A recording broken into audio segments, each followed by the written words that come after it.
नमस्कार मित्रों, गायत्री कॉलेज सांचौर एवं गायत्री विद्या मंदिर सीनियर सेकेंडरी स्कूल सांचौर के यूट्यूब चैनल में आपका स्वागत है। आज हम भारत के प्राचीन काल मौर्य काल का वो अध्ययन करेंगे। जैसा कि आप सबको विदित है, मौर्य काल भारत का प्राचीन सुव्यवस्थित काल माना जाता है। मौर्य साम्राज्य अपने आप में प्राचीन विरासत व साहित्यिक दृष्टि से, इतिहास लेखन की दृष्टि से श्रेष्ठ माना जाता है एवं इसकी जानकारी के साहित्यिक और पुरातात्विक स्रोतों से जानकारी प्राप्त होती है। अब हम सबसे पहले देखेंगे कि मौर्य वंश की स्थापना कैसे हुई, क्या थी। तो देखिए, श्यामपट पर सारा कुछ वर्णन है, तो आप देख सकते हैं। मगध जनपद के शासक थे गणानंद, जो नंद वंश के शासक थे। नंद वंश के शासक गणानंद का शासन मगध पर था। भारत के 16 महाजनपदों में से मगध जनपद श्रेष्ठ जनपद की श्रेणी में आता था। गणानंद स्वयं राजविलास में, भोग में डूब गए थे। इस कारण से वे शासन का सही संचालन नहीं कर पा रहे थे। उसी दौरान भारत के पश्चिमोत्तर में एक विश्वविद्यालय आया हुआ था, जिसका नाम था तक्षशिला विश्वविद्यालय। तक्षशिला विश्वविद्यालय के शिक्षक थे चाणक्य, जिनका नाम कौटिल्य भी मिलता है। बचपन में इन्हें विष्णुगुप्त के नाम से भी जानते थे। भारत पर पश्चिमोत्तर के यूनानियों के आक्रमण को देखते हुए चाणक्य जी नंद वंश के शासक गणानंद के दरबार में गए। उनसे आग्रह किया कि भारत के छोटे छोटे जनपद अगर एकता के सूत्र में बंध जाए तो भारत इन विदेशियों का सामना करके इन्हें भारत से बाहर खदेड़ पाने में सक्षम हो जाएगा। लेकिन नशे में चूर गणानंद ने चाणक्य की बात नहीं मानी और चाणक्य का अपमान किया।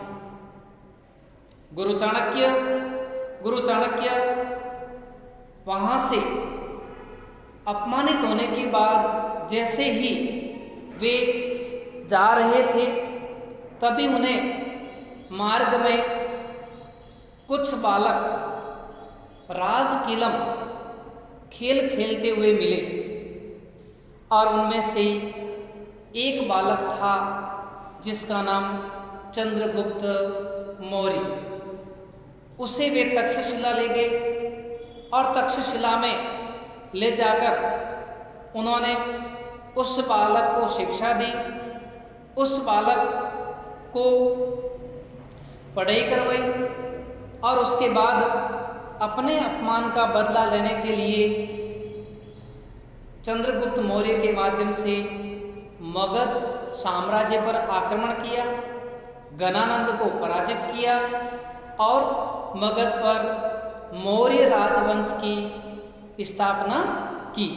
इसीलिए मौर्य राजवंश का प्रथम शासक चंद्रगुप्त मौर्य को माना जाता है और उनके मंत्री चाणक्य कौटिल्य बने थे और उनके सहयोग से ही उन्होंने ये कार्य पूर्ण किया था। मौर्य काल भारत में इसकी जानकारी 322 ईसा पूर्व से 185 ईसा पूर्व के बीच मानी जाती है। ये मौर्य काल था। इसका प्रथम शासक चंद्रगुप्त मौर्य और अंतिम शासक वृहदत्त थे। अब हम देखते हैं मौर्य काल की जानकारी के स्रोत। मौर्य काल की जानकारी के प्राचीन काल में कई स्रोत थे। उन स्रोतों में साहित्यिक स्रोत और पुरातात्विक स्रोत। साहित्यिक स्रोतों में अपन देख सकते हैं अर्थशास्त्र, जिसके लेखक थे चाणक्य। चाणक्य को ही कौटिल्य कहते हैं, चाणक्य को ही विष्णुगुप्त कहते थे। और इस अर्थशास्त्र में मगध साम्राज्य की राजनीतिक व्यवस्था, सामाजिक व्यवस्था आदि की जानकारियां प्राप्त होती हैं। दूसरा स्रोत है इंडिका। चंद्रगुप्त मौर्य के दरबार में यूनानी राजदूत, जिसका नाम था मेगस्थनीस, जो रहते थे, उन्होंने इस पुस्तक की रचना की थी। हालांकि ये पुस्तक उसी स्वरूप में प्राप्त नहीं हुई है, फिर भी इसका संस्करण हमें मौर्य काल की जानकारी प्रदान करता है। तीसरा हम देखते हैं पुराण। पुराणों में भी मौर्य वंश की जानकारी मिलती है। मुद्रा राक्षस, जो विशाखादत्त द्वारा लिखा गया था, और इस मुद्रा राक्षस के अंदर भी इन मौर्य काल के शासकों की जानकारियां प्राप्त होती हैं। विशेष तौर से चंद्रगुप्त के द्वारा राज सिंहासन प्राप्त करना, सत्ता पर कब्जा करना आदि का वर्णन प्राप्त होता है। इसके अलावा जैन व बौद्ध ग्रंथों में भी मौर्य साम्राज्य के बारे में हमें जानकारियां प्राप्त होती हैं। इसके अलावा और भी कई साहित्यिक स्रोत हैं जिनसे भी मौर्य साम्राज्य की कई जानकारियां प्राप्त होती हैं। दूसरा हम देखते हैं पुरातात्विक स्रोत। मौर्य काल में बहुत इंपॉर्टेंट है, मौर्य काल में ही अभिलेख लेखन की कला शुरू की गई थी। कई अभिलेख, शिलालेख, स्तंभ लेख, वृहद लेख, लघु लेख आदि मौर्य काल में लिखे गए थे, और उनके माध्यम से मौर्य काल की हमें जानकारी मिलती है।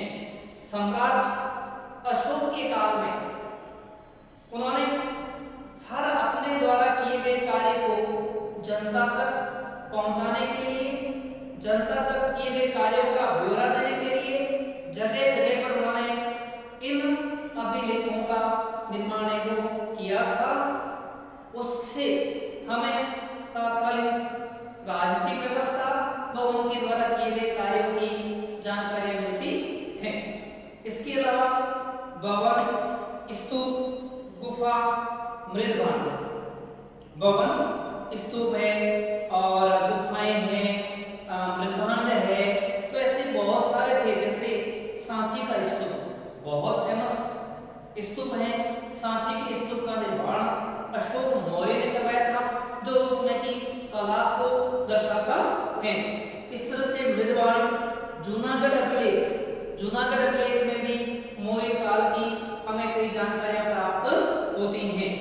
मौर्य साम्राज्य की लिपि, मौर्य साम्राज्य की जो लिपि है वो ब्राह्मी, खरोष्ठी और अरामिक थी।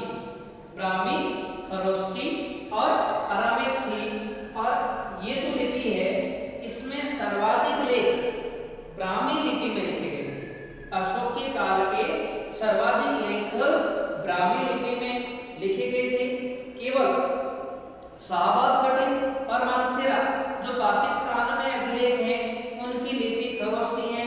इसके अलावा यूनानी शासकों के संबंध होने पर अरामिक लिपि भी विकसित हुई थी। इसकी भी जानकारी में प्राप्त होती है। सबसे पहले मौर्य साम्राज्य की लिपि को पढ़ने का कार्य इतिहासकार जेम्स प्रिंसेस ने शुरू किया था। 1830 से लेकर 1838 ईस्वी के बीच में जेम्स प्रिंसेप ने पहली बार मौर्य साम्राज्य की लिपि को पढ़ने में सफलता प्राप्त की थी। इस तरह मौर्य साम्राज्य उस समय भारत का एक विशालतम सुव्यवस्थित साम्राज्य माना जाता था। अब हम इसके बाद देखते हैं मौर्य साम्राज्य के संस्थापक चंद्रगुप्त मौर्य के बारे में।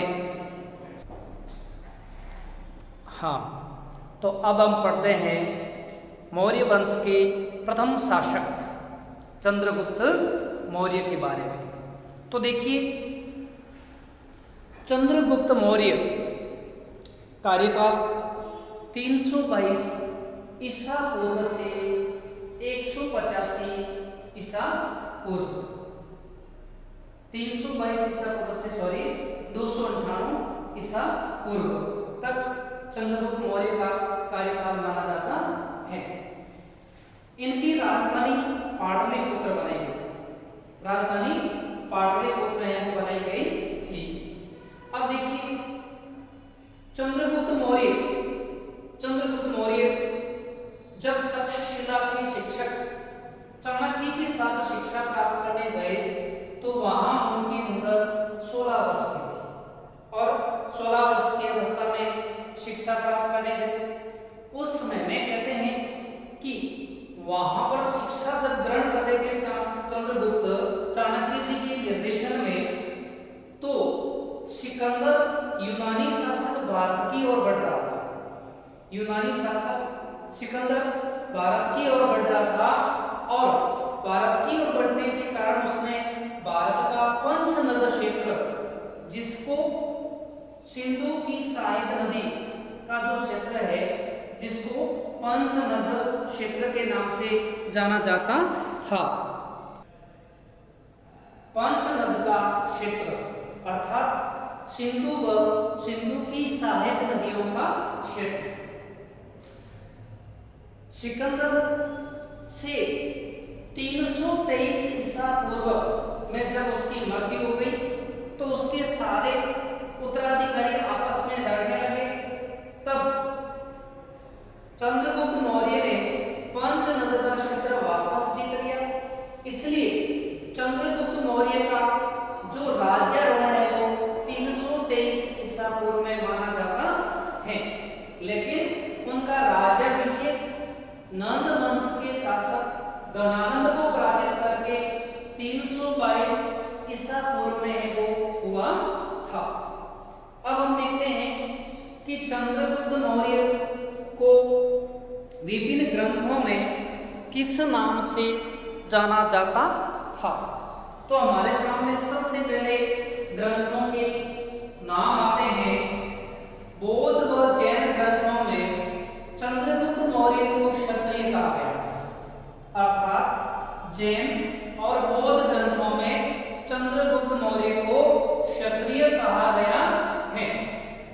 मुद्रा राक्षस, विशाखादत्त के द्वारा लिखित मुद्रा राक्षस व पुराणों एवं ब्राह्मण ग्रंथों में चंद्रगुप्त मौर्य को शूद्र कहा गया था। यूनानी विद्वान चंद्रगुप्त मौर्य को सेंडोकटस के नाम से जानते थे और उन्हें क्षत्रिय वर्ण का मानते थे। कहते हैं कि चंद्रगुप्त मौर्य के पिता शिशुनाग वंश साम्राज्य के सामंत थे और कहते हैं उन्होंने उनकी हत्या कर दी थी। इस कारण से चंद्रगुप्त मौर्य की माता मूरा जंगल में जाकर मोर पालक जाति के रूप में रहनी शुरू हो गई थी, इसलिए इनका नाम मौर्य भी जाना जाता है। कई ये बताते हैं कि ये क्षत्रिय भी थे, लेकिन एक जानकारी ये भी हमें प्राप्त होती है। इसलिए आज भी उस समय में भी मौर्य साम्राज्य का प्रतीक चिन्ह मयूर था। मौर्य साम्राज्य का प्रतीक चिन्ह क्या था? मयूर। इसी कारण से प्रतीक चिन्ह बनाया गया था। विशाखादत्त के मुद्रा राक्षस में चंद्रगुप्त के लिए वृषल शब्द का प्रयोग किया गया। कौन सा शब्द? वृषल शब्द। ठीक है। शुरुआत में मौर्य आजीवन संप्रदाय के थे। बाद में चंद्रगुप्त मौर्य ने कौन सा धर्म ग्रहण किया? जैन धर्म। ठीक है। अशोक मौर्य ने बौद्ध धर्म ग्रहण किया था, लेकिन चंद्रगुप्त मौर्य ने कौन सा धर्म ग्रहण किया था? जैन धर्म। शुरुआत में कौन से संप्रदाय से थे? आजीवक संप्रदाय से जुड़े हुए थे।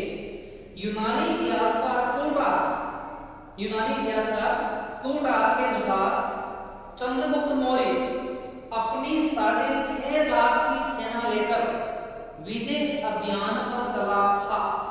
क्यों चला था? क्योंकि चंद्रगुप्त मौर्य के गुरुजी चाणक्य जी ने कहा था कि मैं एक अखंड भारत का निर्माण करना चाहता हूं और मुझे आपकी जरूरत पड़ेगी।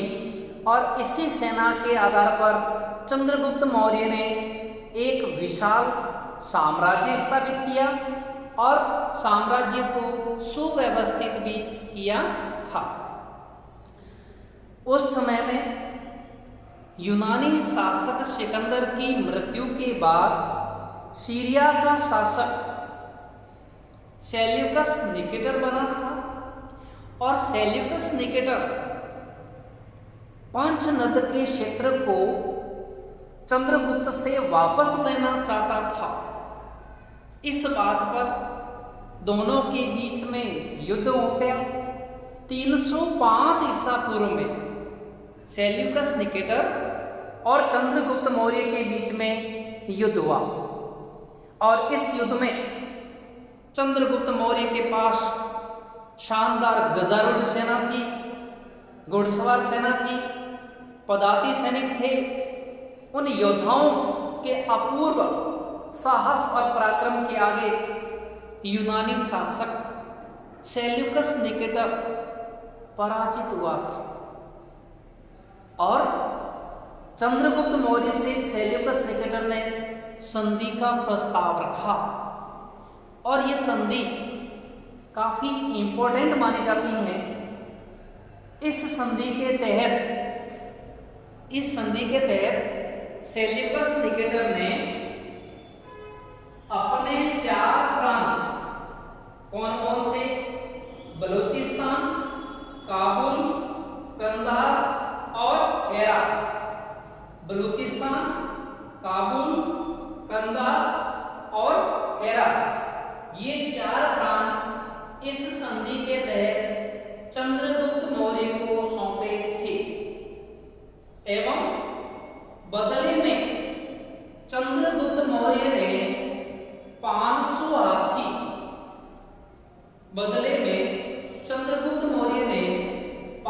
हाथी सेल्यूकस निकेटर को सौंपे थे। इसके अलावा सेल्यूकस निकेटर की पुत्री, डॉटर, जिसका नाम था हेलेना का विवाह चंद्रगुप्त मौर्य से किया। इसे भारत का अंतरराष्ट्रीय विवाह के नाम से जाना जाता है। सेल्यूकस के दरबार में एक महान विद्वान मेगस्थनीज रहते थे। उन मेगस्थनीज को भी चंद्रगुप्त मौर्य को सौंप दिया और मेगस्थनीज 304 ईसा पूर्व से 299 ईसा पूर्व तक चंद्रगुप्त के दरबार में रहे थे। ऐसी जानकारी है वो प्राप्त होती है। चंद्रगुप्त मौर्य इस युद्ध से जीत से उत्साहित थे और उन्होंने भारत में एक सुव्यवस्थित तरीके से सफल साम्राज्य की स्थापना की थी। ठीक है। अंत में जब चंद्रगुप्त मौर्य के शासन काल में भयंकर अकाल पड़ने लगे तो उससे त्रस्त आकर उन्होंने जब जनता को अनाज, पानी आदि नहीं दे सके तो उन्होंने उससे त्रस्त आकर के जैन धर्म के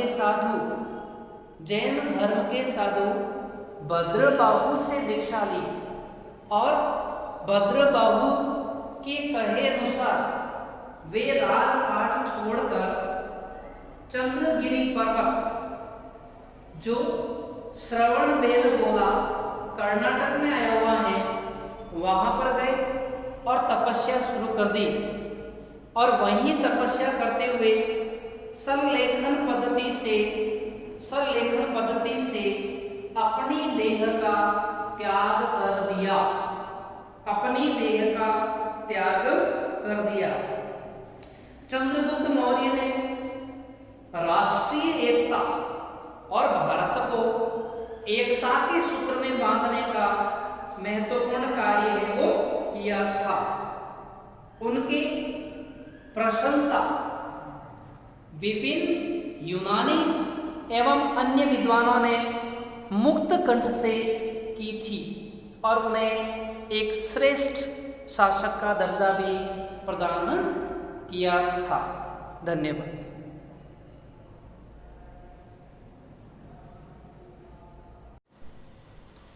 नमस्कार मित्रों, गायत्री कॉलेज सांचौर एवं गायत्री विद्या मंदिर सीनियर सेकेंडरी स्कूल सांचौर के यूट्यूब चैनल में आपका स्वागत है। आज हम भारत के प्राचीन काल मौर्य काल का है वो अध्ययन करेंगे। जैसा कि आप सबको विदित है, मौर्य काल भारत का प्राचीन सुव्यवस्थित काल माना जाता है। मौर्य साम्राज्य अपने आप में प्राचीन विरासत व साहित्यिक दृष्टि से, इतिहास लेखन की दृष्टि से श्रेष्ठ माना जाता है एवं इसकी जानकारी के साहित्यिक और पुरातात्विक स्रोतों से जानकारी प्राप्त होती है। अब हम सबसे पहले देखेंगे कि मौर्य वंश की स्थापना कैसे हुई, क्या थी। तो देखिए, श्यामपट पर सारा कुछ वर्णन है, तो आप देख सकते हैं। मगध जनपद के शासक थे गणानंद, जो नंद वंश के शासक थे। नंद वंश के शासक गणानंद का शासन मगध पर था। भारत के 16 महाजनपदों में से मगध जनपद श्रेष्ठ जनपद की श्रेणी में आता था। गणानंद स्वयं राजविलास में, भोग में डूब गए थे। इस कारण से वे शासन का सही संचालन नहीं कर पा रहे थे। उसी दौरान भारत के पश्चिमोत्तर में एक विश्वविद्यालय आया हुआ था, जिसका नाम था तक्षशिला विश्वविद्यालय। तक्षशिला विश्वविद्यालय के शिक्षक थे चाणक्य, जिनका नाम कौटिल्य भी मिलता है। बचपन में इन्हें विष्णुगुप्त के नाम से भी जानते थे। भारत पर पश्चिमोत्तर के यूनानियों के आक्रमण को देखते हुए चाणक्य जी नंद वंश के शासक गणानंद के दरबार में गए। उनसे आग्रह किया कि भारत के छोटे छोटे जनपद अगर एकता के सूत्र में बंध जाए तो भारत इन विदेशियों का सामना करके इन्हें भारत से बाहर खदेड़ पाने में सक्षम हो जाएगा। लेकिन नशे में चूर गणानंद ने चाणक्य की बात नहीं मानी और चाणक्य का अपमान किया। गुरु चाणक्य वहां से अपमानित होने के बाद जैसे ही वे जा रहे थे, तभी उन्हें मार्ग में कुछ बालक राजकीलम खेल खेलते हुए मिले और उनमें से एक बालक था जिसका नाम चंद्रगुप्त मौर्य। उसे वे तक्षशिला ले गए और तक्षशिला में ले जाकर उन्होंने उस बालक को शिक्षा दी, उस बालक को पढ़ाई करवाई और उसके बाद अपने अपमान का बदला लेने के लिए चंद्रगुप्त मौर्य के माध्यम से मगध साम्राज्य पर आक्रमण किया, गणानंद को पराजित किया और मगध पर मौर्य राजवंश की स्थापना की। इसीलिए मौर्य राजवंश का प्रथम शासक चंद्रगुप्त मौर्य को माना जाता है और उनके मंत्री चाणक्य कौटिल्य बने थे और उनके सहयोग से ही उन्होंने ये कार्य पूर्ण किया था। मौर्य काल भारत में इसकी जानकारी 322 ईसा पूर्व से 185 ईसा पूर्व के बीच मानी जाती है। ये मौर्य काल था।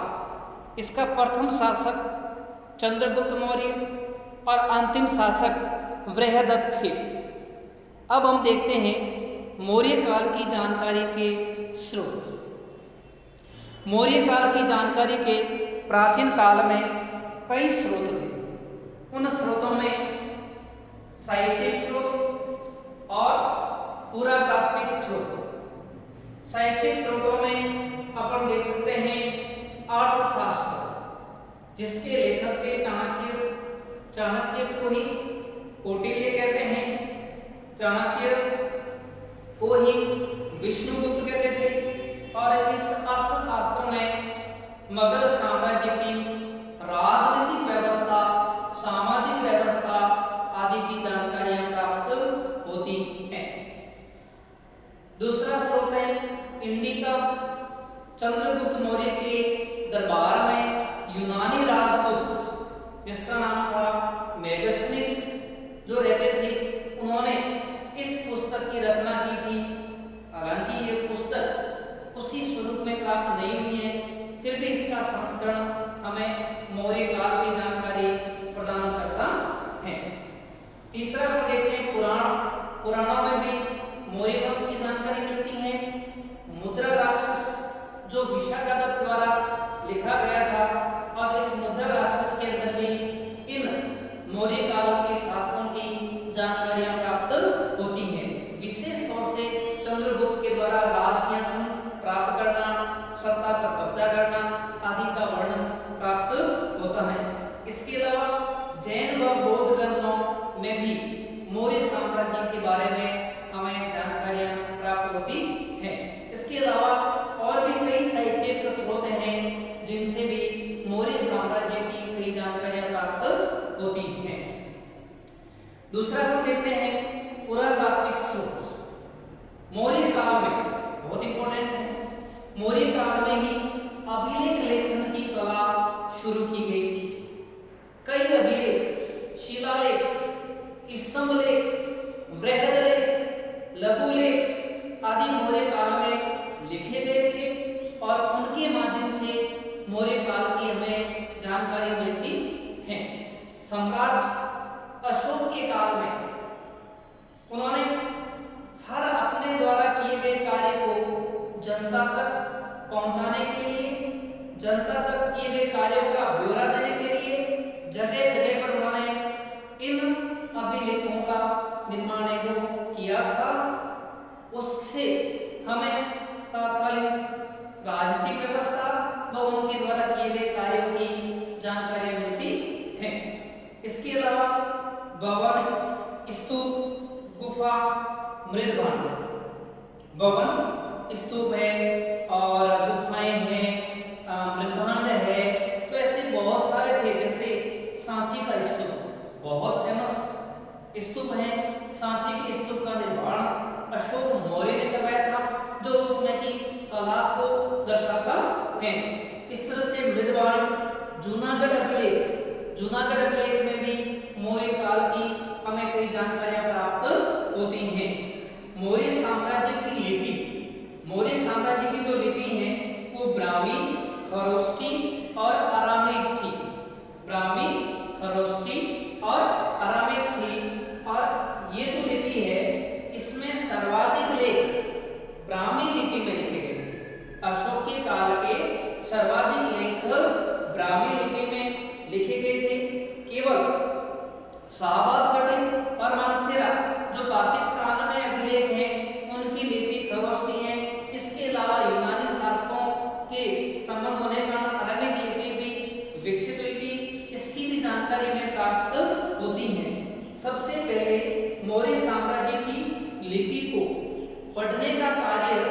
इसकी आविष्कार जेम्स प्रिंसेस ने शुरू किया था। 1830 से लेकर 1838 ईस्वी के बीच में जेम्स प्रिंसेप ने पहली बार मौर्य साम्राज्य की लिपि को पढ़ने में सफलता प्राप्त की थी। इस तरह मौर्य साम्राज्य उस समय भारत का एक विशालतम सुव्यवस्थित साम्राज्य माना जाता था। अब हम इसके बाद देखते हैं मौर्य साम्राज्य के संस्थापक चंद्रगुप्त मौर्य के बारे में। हाँ, तो अब हम पढ़ते हैं मौर्य वंश के प्रथम शासक चंद्रगुप्त मौर्य के बारे में। तो देखिए, चंद्रगुप्त मौर्य कार्यकाल 322 ईसा पूर्व से 185 ईसा पूर्व 322 ईसा पूर्व से 298 ईसा पूर्व तक चंद्रगुप्त मौर्य का कार्यकाल माना जाता है। इनकी राजधानी पाटलिपुत्र बनाई गई, राजधानी पाटलिपुत्र यहाँ बनाई गई थी। अब देखिए, चंद्रगुप्त मौर्य जब तक्षशिला के शिक्षक चाणक्य के साथ शिक्षा प्राप्त करने गए तो वहां उनकी उम्र 16 वर्ष की थी और 16 वर्ष की अवस्था में शिक्षा प्राप्त करने गए। उस समय में कहते हैं कि वहां पर शिक्षा जब ग्रहण कर रहे थे चंद्रगुप्त चाणक्य जी के निर्देशन में, तो सिकंदर यूनानी शासक भारत की ओर बढ़ रहा था। यूनानी शासक सिकंदर भारत की ओर बढ़ रहा था और भारत की ओर बढ़ने के कारण उसने भारत का पंचनद क्षेत्र, जिसको सिंधु की सहायक नदी का जो क्षेत्र है, जिसको पंचनद क्षेत्र के नाम से जाना जाता था। पंचनद का क्षेत्र अर्थात सिंधु की सहायक नदियों का क्षेत्र। सिकंदर से 323 ईसा पूर्व में जब उसकी मृत्यु हो गई तो उसके सारे उत्तराधिकारी आपस में लड़ने लगे।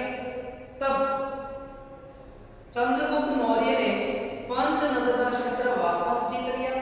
इसलिए चंद्रगुप्त मौर्य का जो राज्यारोहण है वो 323 ईसा पूर्व में माना जाता है, लेकिन उनका राज्याभिषेक नंद वंश के शासक गणानंद को पराजित करके 322 ईसा पूर्व में वो हुआ था। अब हम देखते हैं कि चंद्रगुप्त मौर्य को विभिन्न ग्रंथों में किस नाम से जाना जाता था। तो हमारे सामने सबसे पहले ग्रंथों के नाम आते हैं। बौद्ध व जैन ग्रंथों में चंद्रगुप्त मौर्य को क्षत्रिय कहा गया, अर्थात जैन और बौद्ध ग्रंथों में चंद्रगुप्त मौर्य को क्षत्रिय कहा गया है। मुद्रा राक्षस विशाखादत्त के द्वारा लिखित मुद्रा राक्षस व पुराणों एवं ब्राह्मण ग्रंथों में चंद्रगुप्त मौर्य को शूद्र कहा गया था। यूनानी विद्वान चंद्रगुप्त मौर्य को सेंडोकटस के नाम से जानते थे और उन्हें क्षत्रिय वर्ण का मानते थे। कहते हैं कि चंद्रगुप्त मौर्य के पिता शिशुनाग वंश साम्राज्य के सामंत थे और कहते हैं उन्होंने उनकी हत्या कर दी थी। इस कारण से चंद्रगुप्त मौर्य की माता मूरा जंगल में जाकर मोर पालक जाति के रूप में रहनी शुरू हो गई थी, इसलिए इनका नाम मौर्य भी जाना जाता है। कई ये बताते हैं कि ये क्षत्रिय भी थे, लेकिन एक जानकारी ये भी हमें प्राप्त होती है। इसलिए आज भी उस समय में भी मौर्य साम्राज्य का प्रतीक चिन्ह मयूर था। मौर्य साम्राज्य का प्रतीक चिन्ह क्या था? मयूर। इसी कारण से प्रतीक चिन्ह बनाया गया था। विशाखादत्त के मुद्रा राक्षस में चंद्रगुप्त के लिए वृषल शब्द का प्रयोग किया गया। कौन सा शब्द? वृषल शब्द। ठीक है। शुरुआत में मौर्य आजीवन संप्रदाय के थे। बाद में चंद्रगुप्त मौर्य ने कौन सा धर्म ग्रहण किया? जैन धर्म। ठीक है। अशोक मौर्य ने बौद्ध धर्म ग्रहण किया था, लेकिन चंद्रगुप्त मौर्य ने कौन सा धर्म ग्रहण किया था? जैन धर्म। शुरुआत में कौन से संप्रदाय से थे? आजीवक संप्रदाय से जुड़े हुए थे। यूनानी इतिहासकार प्लूटार्क के अनुसार चंद्रगुप्त मौर्य अपनी 6.5 लाख की सेना लेकर विजय अभियान पर चला था। क्यों चला था? क्योंकि चंद्रगुप्त मौर्य के गुरुजी चाणक्य जी ने कहा था कि मैं एक अखंड भारत का निर्माण करना चाहता हूं और मुझे आपकी जरूरत पड़ेगी। और इसी सेना के आधार पर चंद्रगुप्त मौर्य ने एक विशाल साम्राज्य स्थापित किया और साम्राज्य को सुव्यवस्थित भी किया था। उस समय में यूनानी शासक सिकंदर की मृत्यु के बाद सीरिया का शासक सेल्यूकस निकेटर बना था और सेल्यूकस निकेटर पंचनद के क्षेत्र को चंद्रगुप्त से वापस लेना चाहता था। इस बात पर दोनों के बीच में युद्ध हो गया। 305 ईसा पूर्व में सेल्यूकस निकेटर और चंद्रगुप्त मौर्य के बीच में युद्ध हुआ और इस युद्ध में चंद्रगुप्त मौर्य के पास शानदार गजारूढ़ सेना थी, घुड़सवार सेना थी, पदाती सैनिक थे। उन योद्धाओं के अपूर्व साहस और पराक्रम के आगे यूनानी शासक सेल्यूकस निकेटर पराजित हुआ था और चंद्रगुप्त मौर्य से सेल्यूकस निकेटर ने संधि का प्रस्ताव रखा और यह संधि काफी इंपॉर्टेंट मानी जाती है। इस संधि के तहत सेल्यूकस निकेटर ने अपने 4 प्रांत, कौन कौन से? बलूचिस्तान, काबुल, कंधार और हेरात। बलूचिस्तान, काबुल, कंधार और हेरात, ये 4 प्रांत इस संधि के तहत चंद्रगुप्त मौर्य को सौंपे थे एवं बदले में चंद्रगुप्त मौर्य ने 500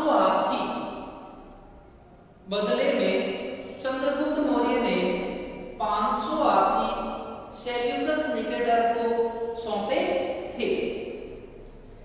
इसके अलावा सेल्यूकस निकेटर की पुत्री, डॉटर, जिसका नाम था हेलेना का विवाह चंद्रगुप्त मौर्य से किया। इसे भारत का अंतरराष्ट्रीय विवाह के नाम से जाना जाता है। सेल्यूकस के दरबार में एक महान विद्वान मेगस्थनीज रहते थे।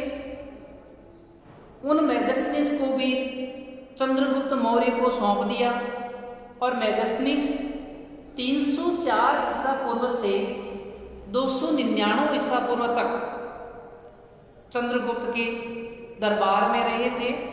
ऐसी जानकारी एवं प्राप्त होती है।